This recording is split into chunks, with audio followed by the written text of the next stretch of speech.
Just kidding. How's everybody doing today? Carpo. I'm gonna sit here and make a video like I've done 3,000 times probably. And when I first started doing these videos, I was talking about prepping and being prepared for disasters and chaos, the end of the world kind of stuff. Even for many years of my life, I was kind of a doom and gloom kind of guy, yet with a positive outlook. It was like, well, the shit's gonna hit the fan, but I'm gonna survive, and I was always in. I went back and I found this video is about memory, but with knowing my short-term memory, I'm bound to forget that if I don't keep reminding myself. I've been meaning to make this video for a couple weeks now. Believe it or not, I keep forgetting. Short-term memory. Every day when I go to drop my son off at school up the street, when I'm driving that time alone for just a few minutes, I always think a certain way. Like, for example, if you have a thought in a particular spot or area when you're traveling, and then you pass that area again, you might have that same feeling or thought or idea. It has to just our relation to places and things, or how music correlates to a particular time in your life. And it's so hard to explain what I'm trying to express here, because I know I'm just going to rant, so it is just going to be a ramble. But I got plenty of nuggets here, so I'll just sit here and I'm going to load a bowl and I'm going to take bong hits, because it's so inappropriate, but it's so appropriate to the subject matter. A lot of people say that marijuana causes short-term memory loss, and you know what? It does. But only when you're under the influence of it. When it's over and you're sober the next day, generally your memory is just fine. It's just while you're smoking, just like when you're drunk, when you're drinking, blacking out, doing things people don't remember. Cannabis is much more mild. It's more like you kind of let go of the small things that don't matter. But when you're sober, there are various people who have that condition where they can remember everything. That to me is just preposterously horrible. I mean, it would be the most miserable thing I can imagine. I did a little bit of looking into this in years past. So I'm going to start out with Binger here.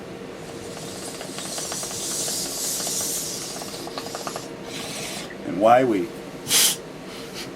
forget the things that we do, and how I'm sure every one of you has had a moment where somebody reminded you of something bad that happened in your past, and you were like, wow, I totally forgot about that. I've done this several times, and in fact, most of the negative things that happened to me in my youth have been completely forced out of my memory, but the good times remain.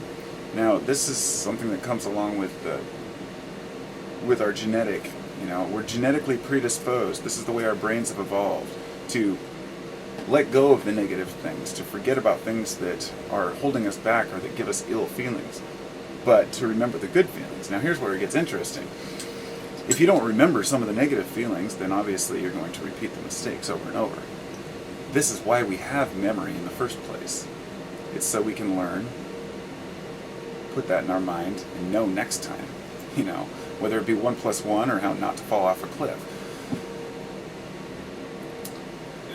But short-term memory, rather than long-term memory, is they're connected. And this is what got me interested in this, is the fact that when I was talking about dopamine the other day, and L-Dopa, and some people have said that they tend to have many more experiences of deja vu, and I wondered if that was higher dopamine levels, and I found out conclusively that it is. I've had consistent amount of them lately. I've probably had more deja vus in the last month than I have in the previous entire span of my life. It's just become a normal thing. It's like at least once or twice a day there's like a moment where everything's just and it's a momentary one. It's not your standard deja vu. But anyway, I did some looking into that and found out that it has to do with dopamine, has to do with the way that your short-term memory is stored into long-term memory.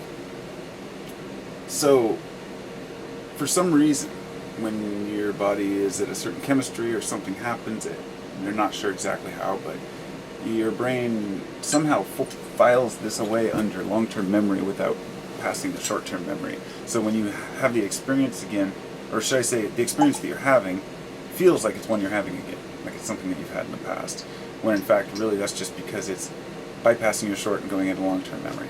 Just an interesting idea, and I don't have any way to really any links or way to show you this stuff, because these are things that I've just looked into. And like I was discussing with somebody earlier about, like we were talking about dopamine as being the feel-good chemical, and come to find out it's actually, after doing more research, it's not just the feel-good chemical, it's the precursor to feeling. It's the precursor to feeling good or bad. In fact, dopamine flows when people are angry. So it's much more complex, just like the body chemistry is for each individual. But the reason why short-term memory I found is so interesting is because as I come home and forget this each day that I wanted to make a video about short-term memory, I just found it funny and laughable every day. I'm like, oh, one day I'll remember. And I guess the main point that I wanted to convey was how healthy it is for us to forget. Remembering is a burden. Some people fight that. They want so desperately to remember things. We write things down on calendars, schedules. We have memory books, scrapbooks, photographs, everything we can to bring our memory back into the present. I should say, bring everything together now to see, oh, this is what I did at this part of my life. We're often so obsessed with remembering our lives. It's almost as bad as the obsession over wondering where we're going. And that's just a whole other subject together. Like I was reading this article earlier about, I googled some random quote. I wanted to see what somebody would say about something very simple. What is it, like how to be happier, or no, it wasn't happiness. Can't remember. But it dealt with all the basics of just, if you want to be, what was it, a more just person or something. Anyway, I guess it doesn't matter. The point was that there's all these basic rules to, integrity, to being happy, and to being content in life. It was how, what I googled was how to think for yourself, because I realized that I think for myself, I always have, and that I meet a lot of people that don't. And it shocks me. It really does. In fact, I saw this, what triggered this was when I was driving home from the store earlier, and I saw this box truck, next to me in the other lane. And it was Casamigos Tequila. And it said, brought to you by those who drink it.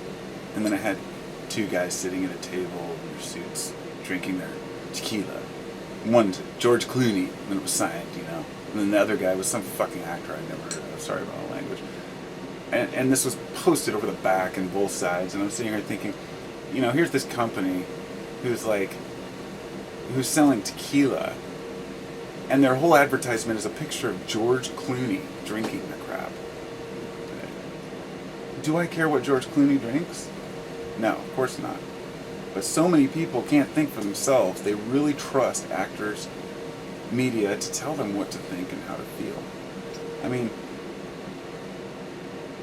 you've got to do your own research in life. But that's just the thing, and this is where I got caught up, is to realize that in years past I would say that. You've got to do your own homework, you've got to do your own research. But then I realized that there are so many people that do way too much research without taking a consensus vote or a reality check. So in other words, these are the guys that are trapped in their basement who end up, cussing everybody out because they don't believe that the moon is a hologram, or that, the earth is flat. And these people, they're just not even worth discussing it with, because often they're so closed-minded because of the way that they've come up with their ideas, which is through too much critical thinking. I should say, not enough critical thinking, too much thinking in general, and maybe research in the wrong way. So my plan here is not to tear into people who have crazy theories, but rather to say, if you have an outlandish theory that isn't, in the norm, or, is something that you might have a controversy about, then you need to bring to the table the evidence and reason for believing in this, but also take a consensus vote of everyone around you. In other words, you may be that one person in the whole world who knows something that nobody else knows. Let's just say, take religion for example. A person might think, well, I know God and just all these other people are wrong. Religion's the perfect example, actually. If you take a group of, any religious folk, I guess we could use Mormons for the perfect example. They believe that they have the one true religion.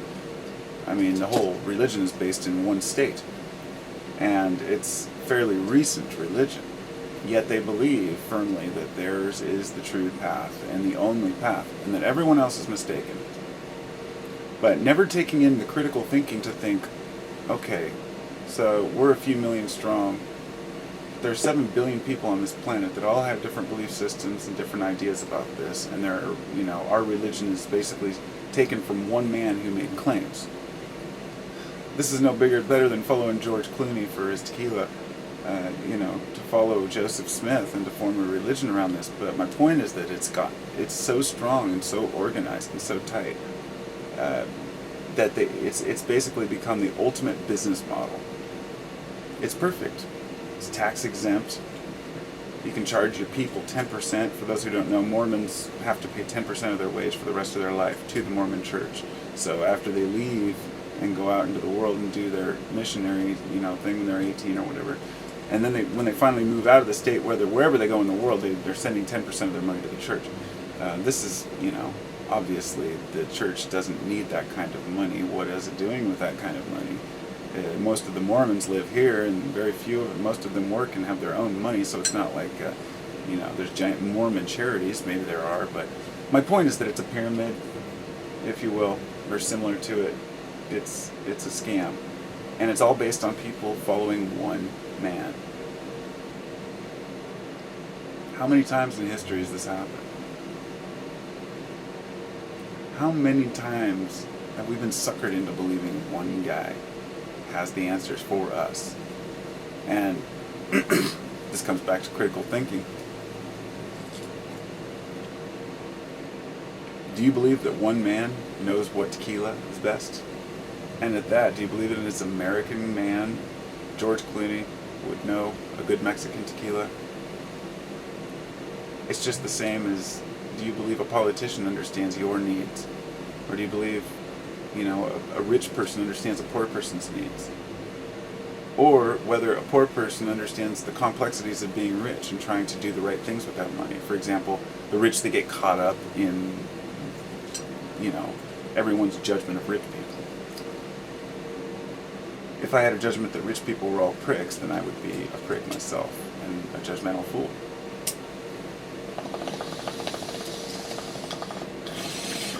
One thing I read in that critical thinking thing is, that tastes phenomenal.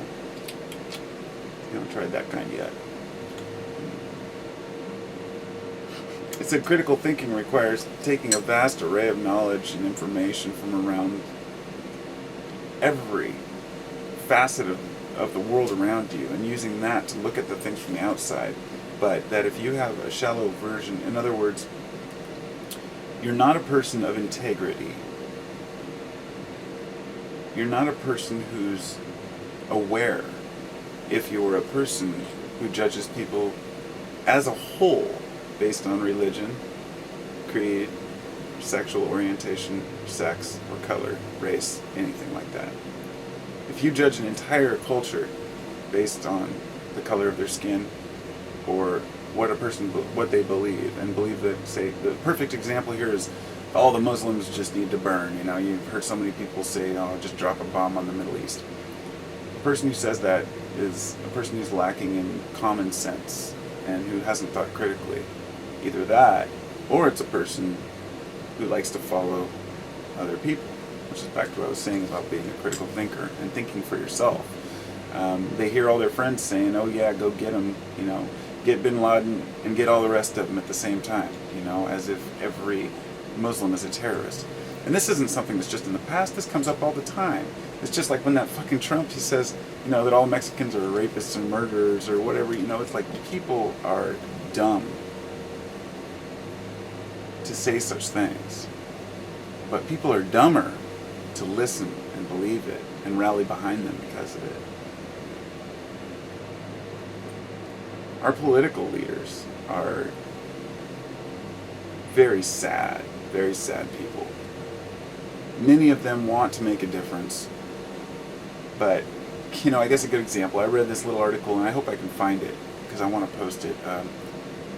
It was, I don't even know I can't remember the name of the guy who wrote it, but it was just a little blog. It wasn't even a blog, it was just a post, a web page, random, and it just had a title that said,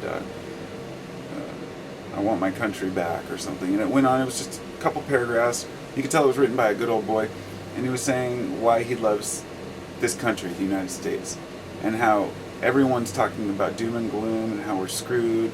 We've given up on the system. We basically just said, oh well, we tried and we failed. And they said, it was just a couple hundred years ago when we came over here to escape persecution and start a new world. And this is the New World Order, if you will. And the idea of the New World Order was, this was supposed to be, in Descartes from, in the 15th century, they talked about creating a new world, the new Atlantis.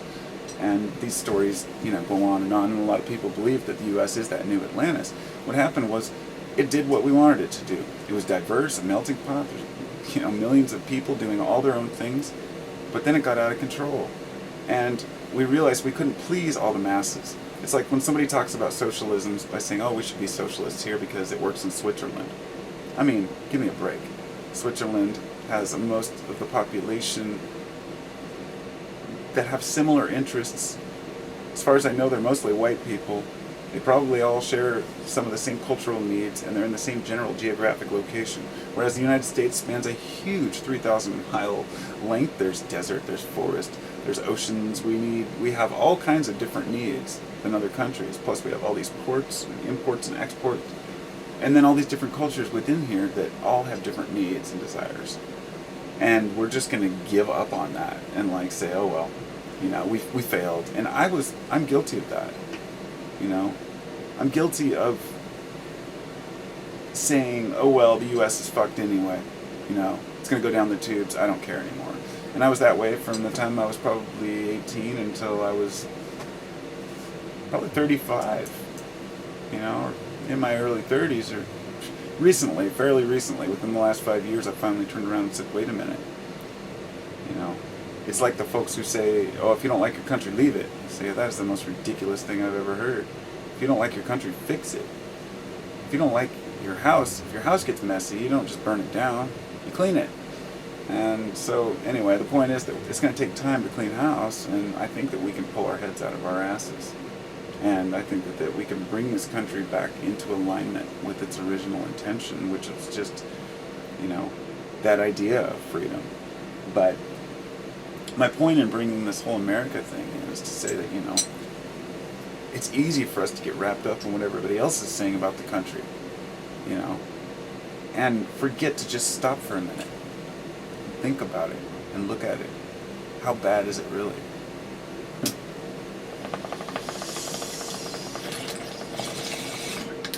It's pretty bad in a lot of areas. I won't deny that. But is it any different from the historical plight of mankind through the ages? Is there some reason why we think that we should deserve a utopia when we're so ignorant that we're not willing to think for ourselves? And that's what I mean when I started this whole thing about thinking critically, is to use our heads and stop for a minute. Now,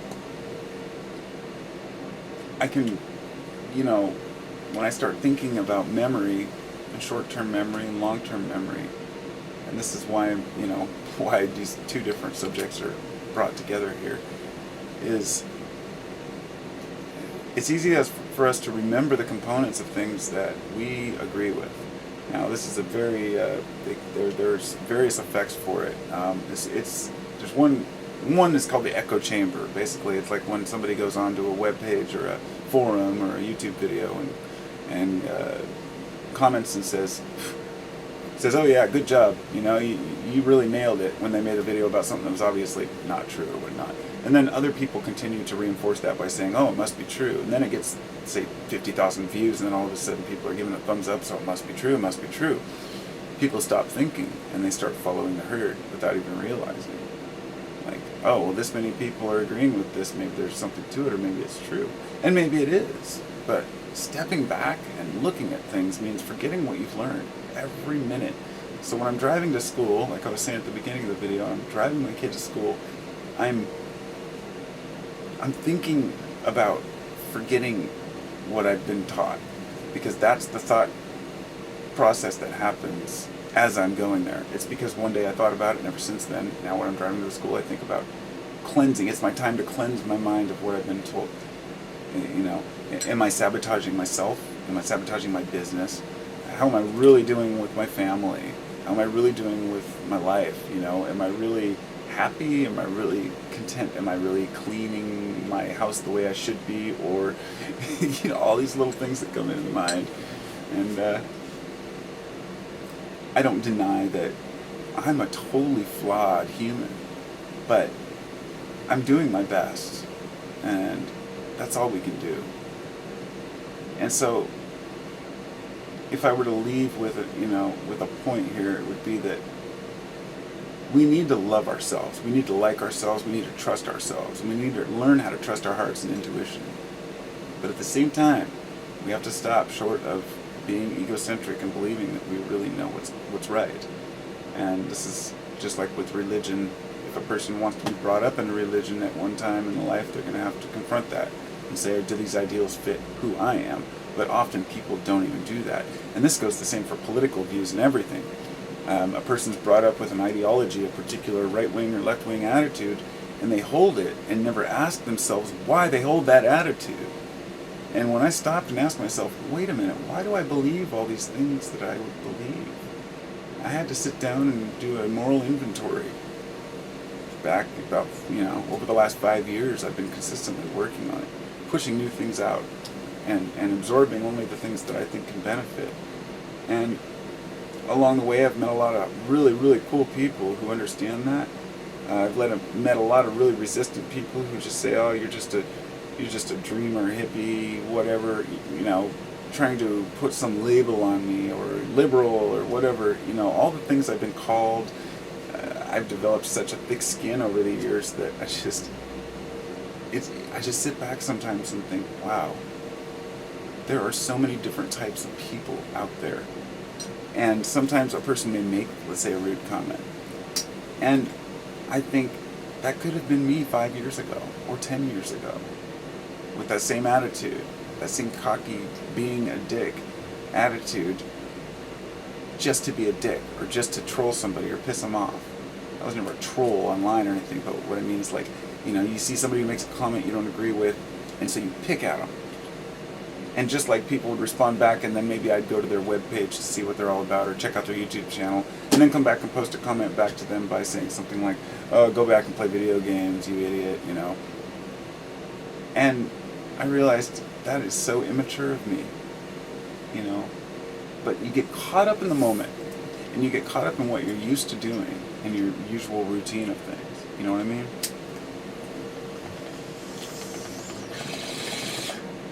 And that routine includes the way that we interact with people. Sometimes it's hard to just step back and forget. Step back and, I guess, remember, or forget, however you want to look at it, that things aren't always as they appear. How many people have... We'll get into something here which is misunderstandings. How often have you had a text message that you totally took wrong? Or somebody said something that came out wrong? Like, I heard somebody say to his wife the other night, she made a comment about something she liked as he was walking out the door, and he's like, good for you. But I don't think he meant it harshly, but it came out harshly, and the miscommunication between that verbally is even so much worse in texts. Somebody tells you their life story and you text good for you.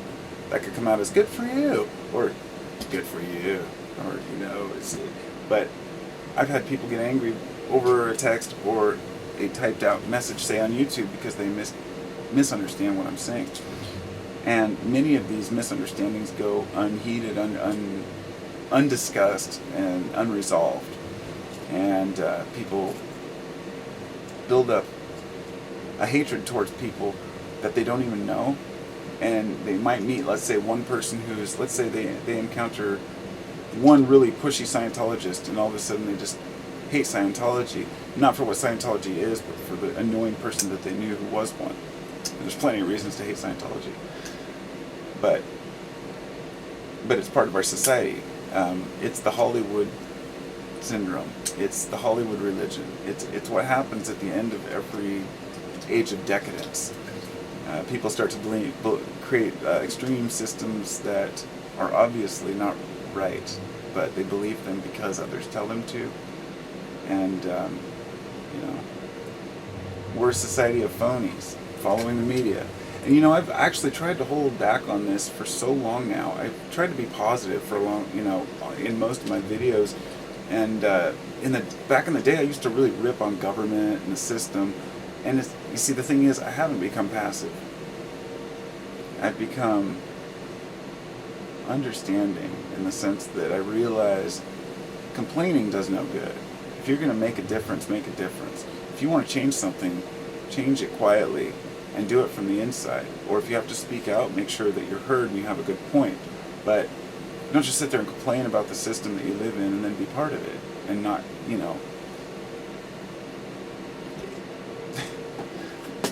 It takes an education in life, I guess, and I'm still learning, so I'm figuring these things out as I go, but I feel like I'm ahead of the game in one extent, to an extent, that I understand what it means to be alive so much better than I did in the past. And what it means to be alive is to grow and to love. It's that simple. There's really nothing else that you need, because with those things, the rest comes naturally. The rest is instinctual: eating, drinking, sleeping. You can't fight that.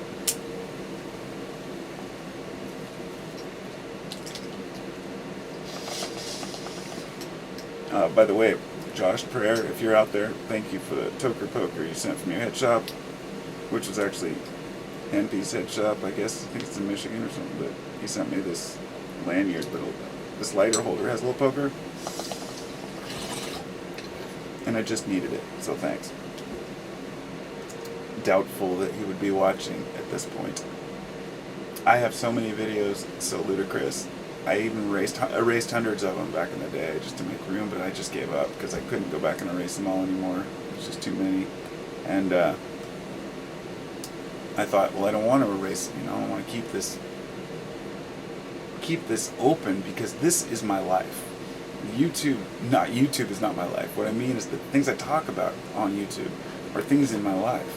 And when I can go back now a couple of years, 3 years, or maybe even further soon, I'll be able to actually look and research. Hi.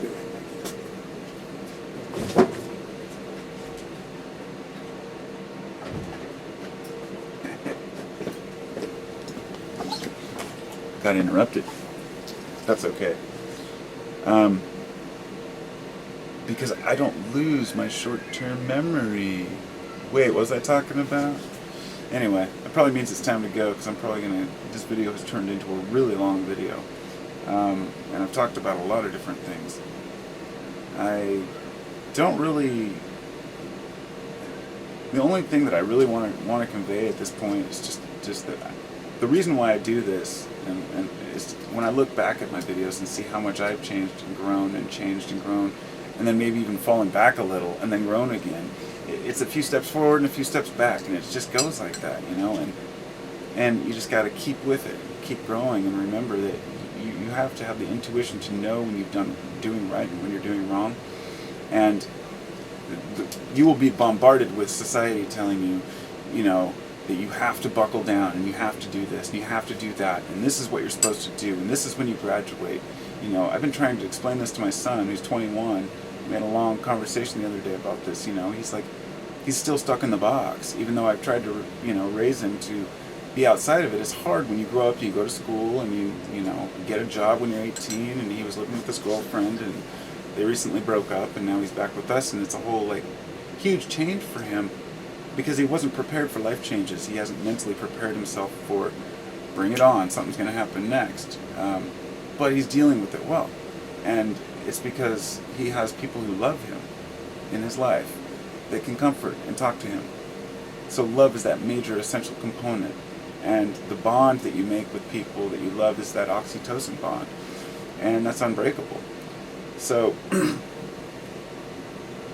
when you really love somebody, you know, you want to see them do great things. You want to feel happy for them. And you always feel that way about your kids. And it's funny that he's turning 21 in a couple weeks, and I feel like I'm still 21. You know, I'm only growing up in my maturity level as far as being able to handle life. But I'm not trying to put on a mask that says, "Oh yes, I'm doing well in life. I'm an esteemed man that has a great job, and I'm well known." And you know, I guess somebody posted, my friend, he posted this thing the other day. He said, for Halloween this year, how about you be the person you claim to be on Facebook? And that really cracked me up, because it's so true. You know, everybody wants to show how great their life is and whatnot, but the truth is we're all figuring this out. I always remember we all wake up in the morning and put our pants on, take a shit in a shower. You know, it's the obvious things that we all do.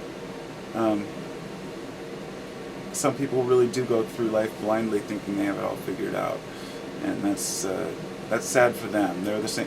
They're the ones who would post a comment on this video like, "Oh, go smoke another bowl, you stoner." In other words, picking out the one thing about this video that they don't agree with or that they don't like. Finding one thing that you disagree with and tearing into somebody. You learn to expect that in life. But you take a consensus vote of people that you meet, you know, a general idea. How are you treated? You know, if you think you're the kind of person who really has it figured out, and you think that you are, you know, that you're a good-natured, honest, straight, hardworking man, and that, or woman, ask yourself, you know, do other people see me that way? Now, if for a majority that the people around you like you, then you might have something there. You might actually be on the right track. But if people are always avoiding you, or people are telling you that, you know, you're really annoying, or you need to do this, or you need to do that, it's easy to just push them away and say they don't know what they're talking about. And if every one of your family and friends tells you, dude, you're fucking up, then you're likely to ignore them. People do it all the time. You know, they really think that their one opinion goes above the whole of people they love, and it just doesn't work that way. In other words, if people are telling you something, you've got to listen. That's how it is. Even when I get the one negative comment that I will get on every video, let's say, or, you know, from random people in life, or whatever, I take that and I realize maybe this is true, and I analyze it, and process it, move on. Life is an awesome ride. I don't know what else to say about it. Everything just comes together when you allow it to. And you want to surround yourself with people that you love. And you want to be constantly learning and growing. Never settle. Never say, I finally have the answers. Because there is never going to be a point where you have it figured out. That time just never comes. So I guess I'll end this at 33, because it's such an awesome number.